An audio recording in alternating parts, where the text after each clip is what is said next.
Welcome, everyone, to your morning ritual for kindness. This begins our journey through the 10 yamas and niyamas, and we're beginning today with our study of Ahimsa. And Ahimsa is the notion in yoga of nonviolence or non harming. And so today, the antithesis of harm or violence would be kindness. And so today we're looking to cultivate the energy of kindness. And why is this important? So the yamas and the niyamas are ways for us as yogis to embody the spirit, the principles, the ideology, the essence of yoga in everywhere else, but well, it includes the yoga mat, but these principles give us the ability, a guideline, a compass to help us to embody the yoga, not just on the yoga mat during the asana, during the physical practice, but out there in the world, in our relationships, in our families, in our work, in our money, in the way we vote, in the way we see the rest of the world, in our geopolitics. The yoga excuse me, is not, there's nothing too big or too small for the yoga, right? That I believe I have grown to learn over all of these years that yoga is not just something that we do, it is part of who we become, right? And that we are meant to live these principles in every part of our lives. And so we're here to learn how to do that today. So before we start, I'd like to do a breath practice of prana apana. And this just allows us to bring forth all the benevolent qualities inside of us, all the wonderful qualities that we hold inside, and then also to dismiss and to let go and to release anything that's standing in the way of that brilliance of those good qualities. So this involves two mudras. The first mudra is prana mudra, and this is what it looks like. So you simply outstretch your pointer and middle finger, and then bring your thumb to touch your ring and your pinky finger, right? And then the other two fingers outstretch actively. And just a little side note that this is a mudra for blessing and for infusing energy into something. So sometimes I will hold this over my water or my beverage, or I'll hold it over the food that I'm about to serve to myself and my partner. Basically, it just infuses it with really positive, uplifting, vibrant, good energy. All right. And so that's the essence of this mudra. And so we'll hold this prana mudra as we inhale, and the palms will face up. So as you inhale, prana mudra, it's this upward breath current on the inside, really uplifting all the beautiful things inside you, inside of your life that want to come out, including kindness, including benevolence, including treating others as you would like to be treated. Let's start there. And then as we exhale, let's come into Apana Mudra. So for Apana, you outstretch the pointer and the pinky and then bring the middle two fingers in to touch the thumb. There is a special effect going on inside of my Zoom right now. It likes this mudra. So this is Apana. And this is, we turn this downward, and this signals to the body to release or let go of or drain out anything that isn't serving, that isn't that phrase, let go of what no longer serves you. This is one of the ways, the how that you can do that. So if you're pregnant, or you might be pregnant, or you've got anything going on inside that you actually don't want to release, then I would encourage you to refrain from this apana mudra, the releasing mudra, and just hold apana the whole time. Okay.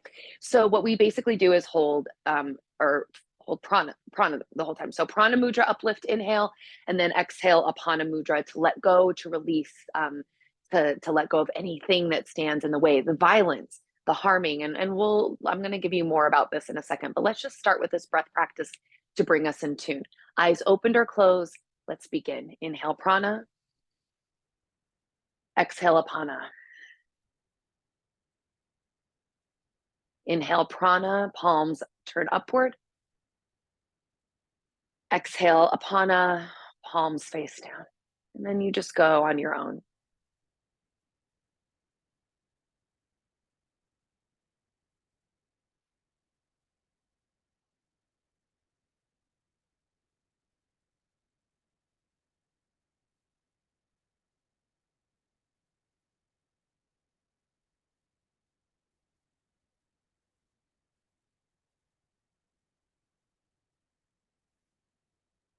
Just breathing long, Slow, deep and full, in and out through your nose.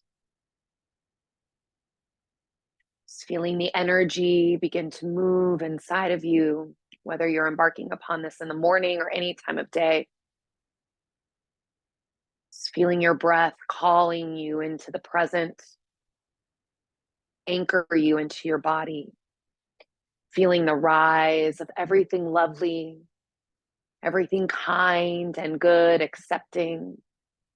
Just the release of the judgment, the violence, physical, emotional, spiritual, otherwise. Letting go of criticism, the comparison, starting that process right now.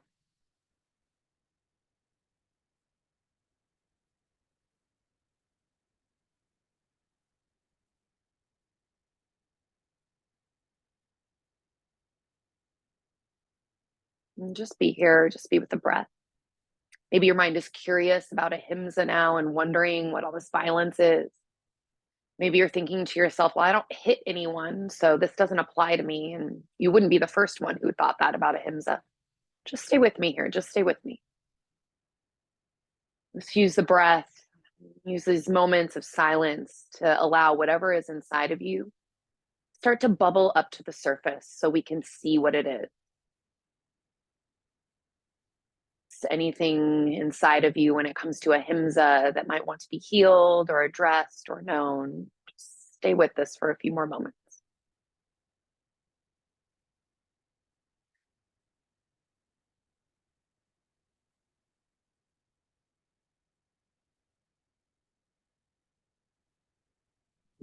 So lovely. Let's take one more breath in and one more breath out. Maybe just hands in receptivity pose, just release the mudra, or maybe even one hand to your heart and one hand to your belly. Just be here with yourself.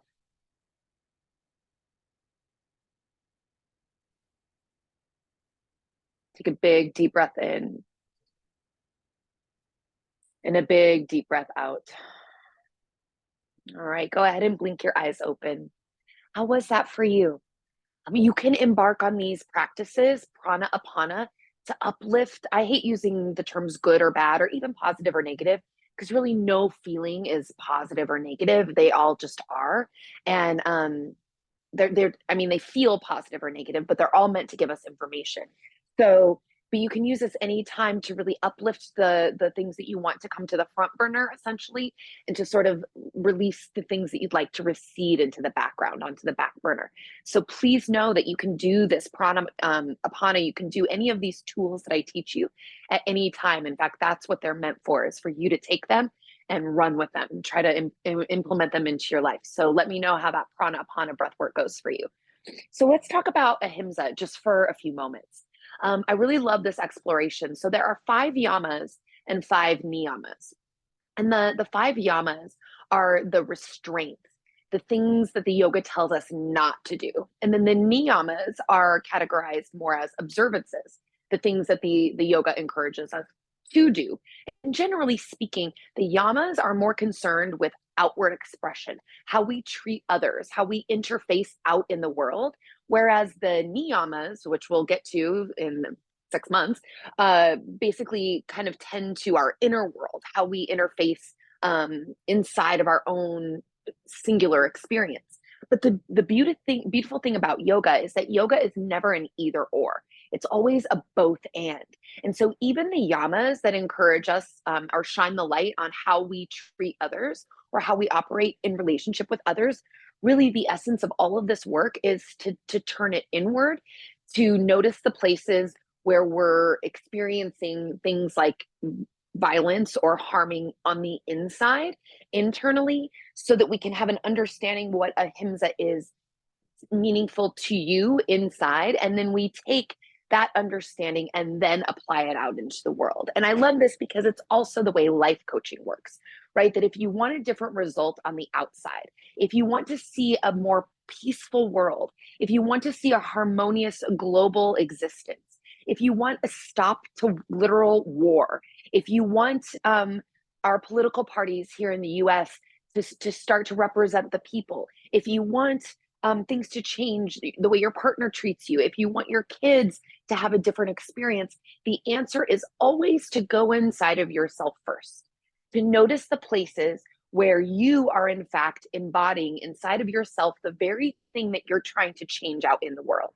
And I know it might sound like cliche or too easy or whatever, but I believe that it is virtually impossible to take big swings to really affect outer change out in the world. Yes, we can affect change, but really the real change, it's less sexy, it's less glamorous, and we have been conditioned to expect these big, sweeping, broad, cataclysmic change everything moments. But really what I have found is that really meaningful, lasting work happens in the small things, these little micro adjustments that you make inside of yourself that then translate to the way you treat your family, your kids, the people around you, your community, that then ripple out into the city and the town and the state and then the greater world. So really, this is all about each of us doing our individual work and then expecting that individual work to ripple out in ways that truly, truly affect the collective. All right. And so that this is the brand of yoga that I believe in. This is what I believe that the yoga asks us to do, is to heal ourselves, to partner with this practice of yoga and embark on a journey of self-healing. But here in the West, what we do is we stop there. We say, oh, thanks for the yoga, I feel better, see you later, suckers. And then we just go off on our own lives. And I'm that's not bad or wrong. It's just incomplete, right? That the yoga says that's not enough. I'm getting emotional. That it's not enough just to save yourself. All right? It's not enough just to save yourself. Look around. Look around at what's happening around you. So save yourself and then take this healed version of yourself that you have created using this practice of yoga and go out into the world and work on behalf in your way to help make that same healing, peace, and joy and happiness available for other people who cannot and haven't accessed it yet. All right. So the yoga specifically asks us to do our own work, but not to stop at ourselves, to do our own work and then to make sure that our individual work makes the world better. All right. So that is the game that we're playing. And that's what we do in yoga. And that's what we do in life coaching. All right. So this is like the best day of my life, right? Because we just get to put it all together.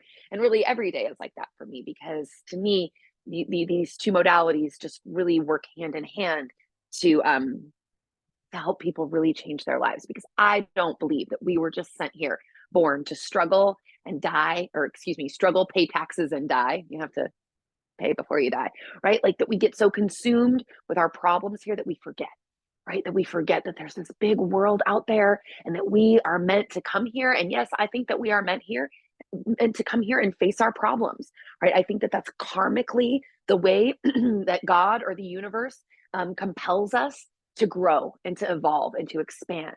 So we're meant to come here and face challenges and to grow from those challenges and to make the world better because of them. So what does that look like to you? Are you doing that? Where is your opportunity right now? So again, like I said, it's not about going outward, because that feels intimidating and overwhelming. And it often feels paralyzing that people think, oh, it's too big out there. I can't solve all the violence out in the world. So why even start? And so that's why we start within. So what is ahimsa? Ahimsa is the very foundational piece of all of our other yogic philosophy. Everything stands on the shoulders of this principle: do the least amount of harm as possible, right? So, ahimsa is a harm reduction tool. What this notion basically tells us is that we here as humans will do harm in the world, that we walk on the earth and that we will make a mark here. That is given, right? So we are in essence, we are beings that make an impact, and inevitably that will do harm on some level, right? So we exist on this earth, we're going to make a mark on it. So now our job is to take that harm and just make it as small as possible, right? To do the least amount of harm as possible. And so what this means in this context, as I'm going to point you to look inside of yourself at the way that you participate in some sort of violence internally, right? That the looking for the ways that you approach yourself with criticism, looking at the ways that you approach yourself with judgment, noticing the internal voice inside of you and discerning whether or not the tone of that voice is one of love and kindness and compassion and encouragement, or is that internal voice inside of you, in fact, harming you? Right. And I can raise my hand and say, oh crap, because I tend to be very hard on myself. I tend to have a very harsh inner critic. I tend to make myself wrong for everything. I tend to take on over responsibility and make it my fault, even when it isn't. And that is himsa. In yoga, anytime in Sanskrit, rather, in the Indian language of Sanskrit, that anytime you put an A in front of something, it negates it. So himsa is harm, and then the A in front of it, ahimsa makes it non-harm, non-violence, right? Where was I? So noticing the pockets and the places that you're doing this internally. So I want to give you a few themes. Hopefully you already have your journal out. If you don't, maybe start to write some of these things down. And this is some of my best coaching work. And I'm going to give it to you as a journal prompt for you to sit with now and later. And this is an exercise. So we're in Ahimsa all month. So if you're taking this live or you're taking this in January 2024, we're going to stay here all month. We've got a yoga class at the end of the month to help have this come alive in an embodiment way.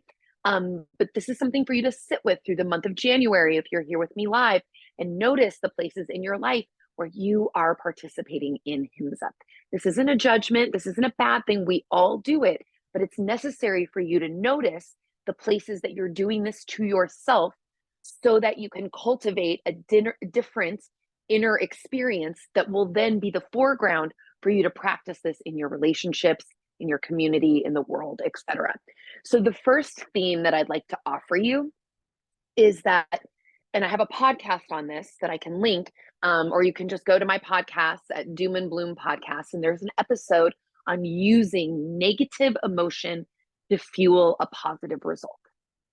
And I see this as a huge theme in the work that I do with people, where we have these beautiful, noble, wonderful dreams, hopes, aspirations, goals. Especially it's the beginning of a new year right now. People are setting resolutions or intentions or words of the year. And that's such a beautiful notion. It's so wonderful. Yes, keep going, keep doing that. Set beautiful things in front of you for you to stretch into, grow into, expand into. And also, notice the way that you're motivating yourself to reach your goals. All right. So to give you a few examples to help you to understand this a little bit more, I often see this in terms of weight loss with clients that are trying to change their body composition, that they know they'll be healthier. They know that their joints will feel better when they remove a couple of pounds from their frame. They know that it will reduce their cholesterol, that they'll feel better, all these things. So it's such a benevolent, positive, altruistic notion to do this. And yet then people will turn around and shame themselves, like that they're too much or too heavy, or that they're wrong, or that they'll use like negative self-talk to motivate themselves to lose the weight, right? That they'll think that they're wrong or they're bad for being the shape that they're in, and so then they'll kind of flog themselves into losing the weight, right? And I know from energetics that works, but it's not always fun when we do that. And what that creates over time is that in order to make a positive change for yourself, you basically have to hate yourself in some way, right? In order to get somewhere good, you have to think something bad about yourself. So can you see in this moment that that is himsa, that is violence or harm towards yourself? In the yoga space, I see this a lot with like peak postures or people trying to accomplish something new, which is amazing. That's what peak postures are designed for, to stretch us, to grow us, to show us opportunities, to cultivate more flexibility in some places, more strength in other places. But then people think they're bad or wrong, or they suck at yoga, or they're like I said, they're doing it wrong, or they should just work harder or push themselves more or be different or better, right? In order to get where they're going. right? So they're using negative emotion, negative, motivation in order to try to create something that is positive. And I'm here to tell you that it doesn't work and it doesn't stay, it doesn't last.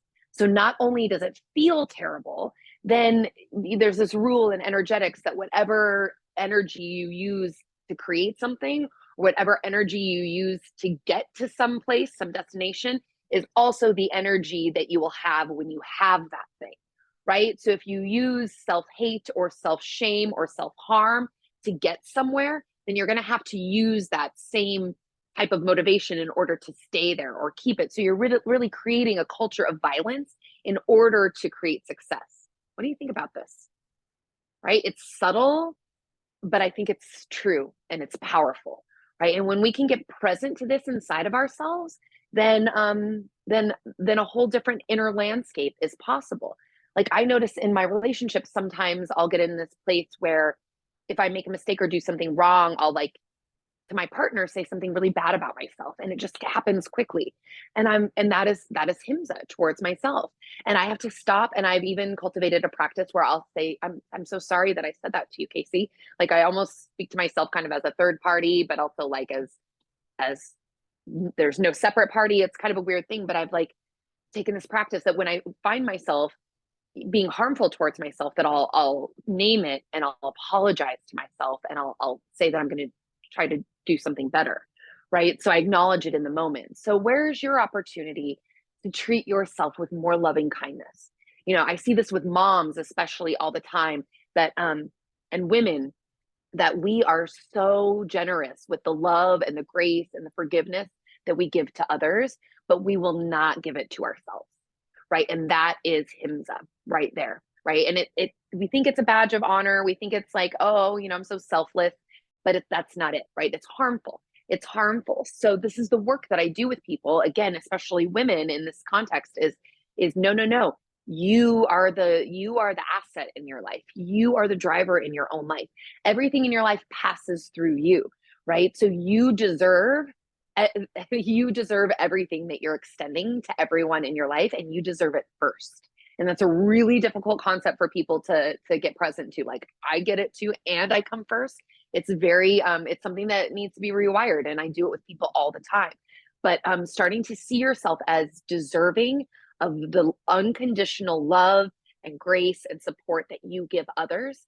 So maybe that's another element of this that you could write down, is starting to practice receiving your own loving kindness just the way you extend it to your kids, to your partner, to your coworkers, to your parents, to your siblings, to your family, to your friends, whomever that may be. All right.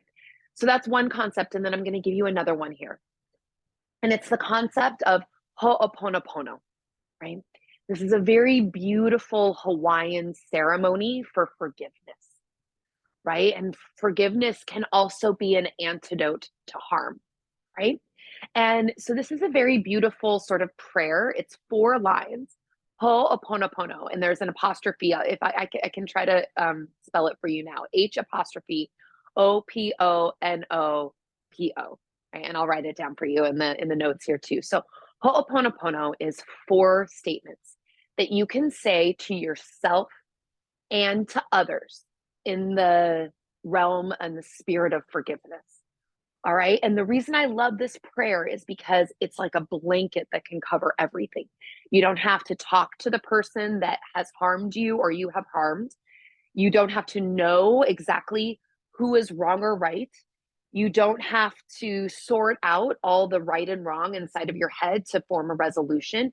You can simply say and be with these 4 statements as in a posture of prayer and surrender and forgiveness, and simply allow these 4 blanket statements to wash over you, your energy, your loved one that may have harmed you or you have harmed them.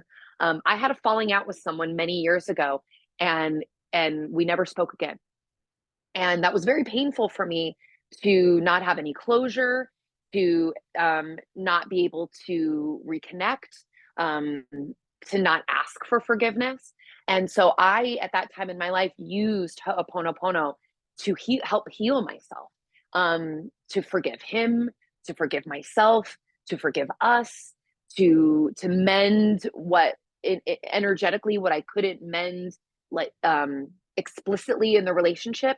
So I'll give you these 4 statements. I'd love you to write them down. This is Ho'oponopono. Again, this is a beautiful Hawaiian tradition for forgiveness. And it's just 4 statements. I'm sorry. Please forgive me. Thank you. I love you. That's it.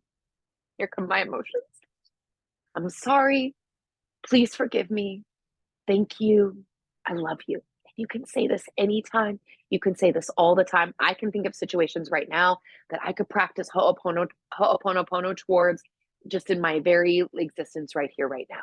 All right. So you don't have to know who's right or wrong.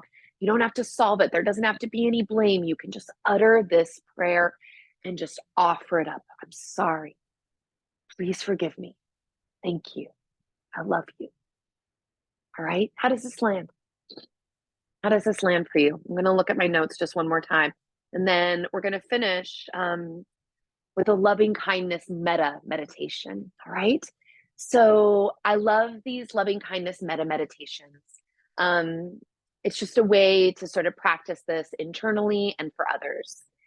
So write down in your notes whatever you need. I've given you the notion, I've given you 2 real pillars to practice here. One is where in your life are you using negative emotion to fuel a positive result? Where are you telling yourself hard, harmful, making yourself wrong things in order to try to make yourself right? Okay. And if you need help digging through your life, that's what I do in coaching. All right. To help you find these places where you're doing this. And so that's number 1. And then number 2 is if there's anything unfinished, if there's anything out there in the world where someone has harmed you or you have harmed someone and you haven't been able to achieve closure for yourself, then the practice of Ho'oponopono can help complete that for you without having to drudge it up with the other person, without having to relive it, without having to solve it or hash it out. And again, that's just, I'm sorry. Please forgive me. Thank you. I love you. Okay. So as you're ready, we kind of bookended this with practices. You've also got your prana apana. You've got that in your back pocket now to help cultivate and release. And so now we're going to finish with a meta meditation. So go ahead and just soften your eyes to close. And you can lay down, you can be seated, you can lean against a wall. I am a big proponent that there are a lot of rules in meditation that make people think that they have to do it right. And if they can't do it right, then they tend to not do it at all. And that doesn't work for me. I'd rather have you do something than nothing. I'd rather have you do something imperfectly than not receive it at all. All right. So how can you do meditation right now that just works for you? So just close your eyes if that feels safe and just breathe. Just breathe. In these moments, I'd love for you to come into contact with someone or something that you love unconditionally. And just draw that person, that place, that thing. Maybe it's a pet or a child. Draw that being into your field here, into your awareness. See them inside of your mind's eye. And just pull them towards you energetically. Wrap your arms around this person, place, thing, and feel what it's like inside of you to know unconditional love. Just get into contact with that. Using whatever comes most easily to you, not getting lost in the mind of, well, I unconditionally love this person except for this, or I used to unconditionally love this person until this. That's what the mind will do. That's okay. But just try to get into contact with pure, unadulterated love. For me, this is usually my nieces and nephew.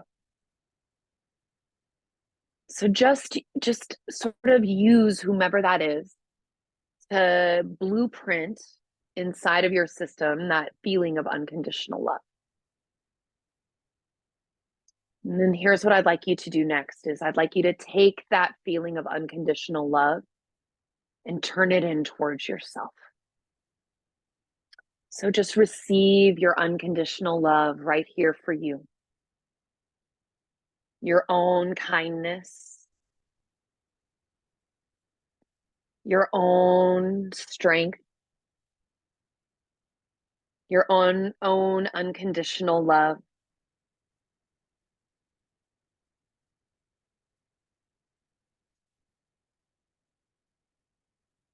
So just keep breathing and just keep feeling, using that blueprint that you've already established to really turn this love in towards yourself. Feel this love, this unconditional love. Feel it flow through you and say these words on the inside. May I be safe. May I be happy. May I be healthy. May my mind be at ease. May I be safe. May I be happy. May I be healthy. May my mind be at ease. So just feel that for yourself. Take it for yourself. So notice what I've done here is I've used some low-hanging fruit, someone that's very easy for you to love, for you to get into the notion, to get that feeling in your body of what it's like to just easily love someone or something. And then using that as a guidepost, I've asked you to turn that notion of easy unconditional love inward towards yourself. And then we use those 4 statements of being safe, happy, healthy, and at ease to help you cultivate this inward expression of loving kindness towards yourself. So feel that. Really anchor it in. And take a big inhale and an easy exhale. Now, using these feelings of unconditional love that we've already cultivated, I'd ask you to now turn the recipient of this unconditional love outward towards someone that you love dearly in your life. Maybe it's the person that you already drudged up, or the person, place, or thing that you already came into contact with to incite these feelings of unconditional love, or maybe it's someone else. So shine your light outward to someone in your life rather, who could maybe use this love from you, who could really stand to benefit from feeling unconditional love from you, from your mind, from your heart, from your body, from your spirit, and just send that love outward like a light beam and shine it towards this person, this place, this thing, this child, this animal. Just intending, just sending it out towards them again and connecting with these intentions. May you be safe. May you be happy. May you be healthy. May your mind be at ease. Just picture this person.